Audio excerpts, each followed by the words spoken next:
Tim's Workshop out here in the mini shed. Going to continue with part 3 of the prep for first run on this 1965 VW motor. Wondering how long this would be before I got back to this video, because my laptop computer that I do the editing for my videos quit working. Thankfully, the neighbor that's a high-tech guy, he told me just try doing a full recovery on your laptop. He said if you want to save your stuff that's on the computer, then you could try that, but otherwise you could just restore it back to factory default. Hey, if you're new to the channel, please subscribe, leave comments, hit the notification bell if you like. Give me a like, hit the old hand thing, and let your friends and family and your neighbors too know about Tim's Workshop on my YouTube.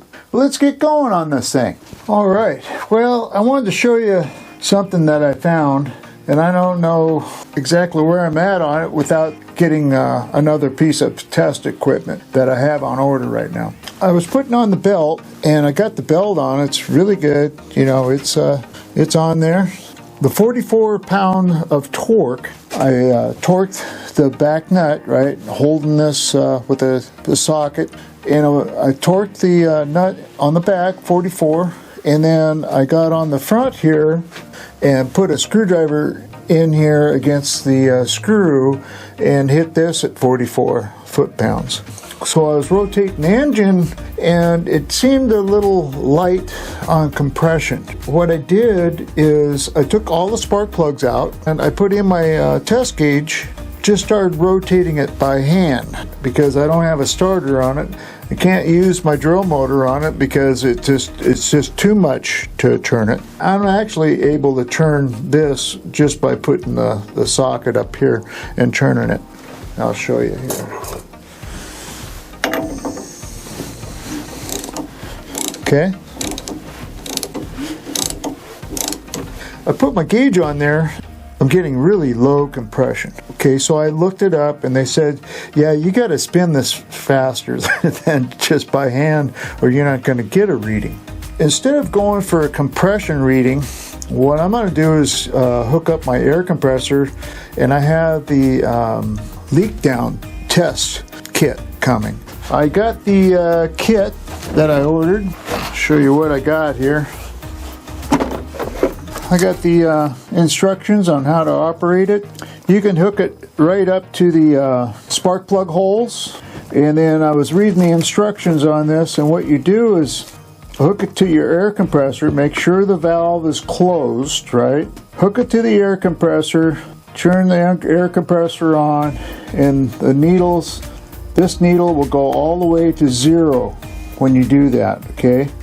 When you do that, you have it on 0, then you open this valve and it will tell you how much air is leaking. If you have a high amount of leakage, moderate leakage, low leakage, if you're on low leakage, like 20% or 0, right, then you're good.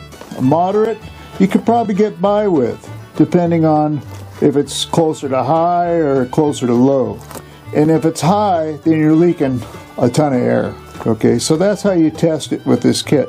When the air is blowing out, you'll be able to hear if it's coming out the intake, if it's coming out the exhaust, or if it's coming out the crankcase. Depending on where the air is coming out, you'll know what you need to do as far as repairing it. And then if you have low leakage, you're going to have better compression on your motor that way. I got the gauges hooked up here. I got this turned totally counterclockwise, which is a shut position. You got to have it counterclockwise all the way before you hook up the air hose to it. Okay, so I got it set there. The hose coming off of here, it connects into this one. This one here is separate. It screws into the spark plug hole. So we want to make sure we're at top dead center before we test this. So in order to do that, I need to pull this valve cover off, make sure that I'm on top dead center here. Okay, so I got it top dead center. There's the notches. These are free right now, okay? The push rods are turning easily. Got everything hooked up, valve closed. Let's hook it up and see what we get.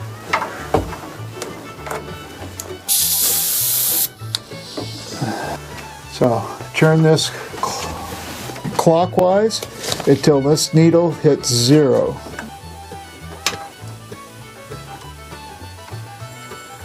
There it goes. I can hear error.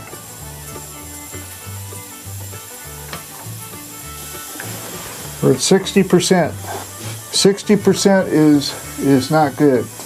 Now we've got to figure out where that error is coming from. Okay. We're at 70%, which is not good at all.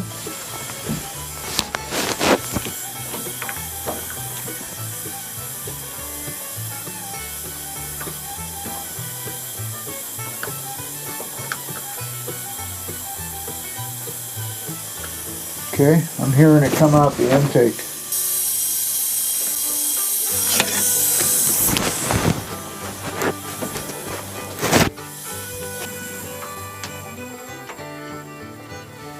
On number 1 cylinder, the leakage is coming from the intake. Try number 2. Let's do number 2 over again. I screwed up. Gotta have it on top dead center. Alright, so counterclockwise.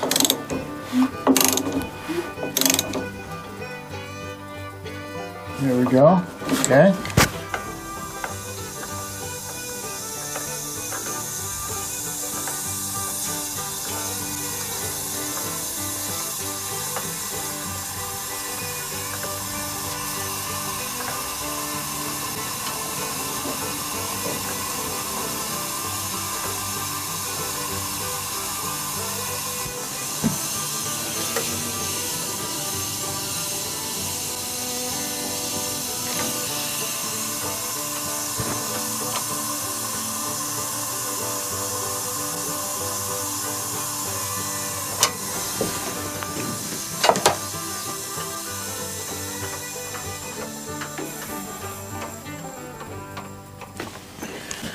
Okay, well, it's still leaking, but not as bad. So, let's see. This one's at 60%, which is still not good, but it's the exhaust and intake. I got everything back off, and I'm going to take the heads off now. Yeah, they're leaking, both heads. So that means I got more work to do on these heads. And I watched a video, OK Fixer. He has a way that he did the heads he was working on. I'm going to try that. I said, well, that works pretty good. And he says, not always. He says, sometimes the heads are just too far gone. You'd have to replace the seat and everything on it. He said, if you're going to go to that much effort, you might as well just buy another set of heads or find another used set of heads that are good, that have been tested and passed. We're going to give it a go. I'm going to see if I can continue working on these, lap in these valves as best I can. Once he seats them in and puts the valve springs back on, and see if they leak out from the valves. If they don't leak out, they're good. Of course, I'd like to do the air test again if I can get it that far.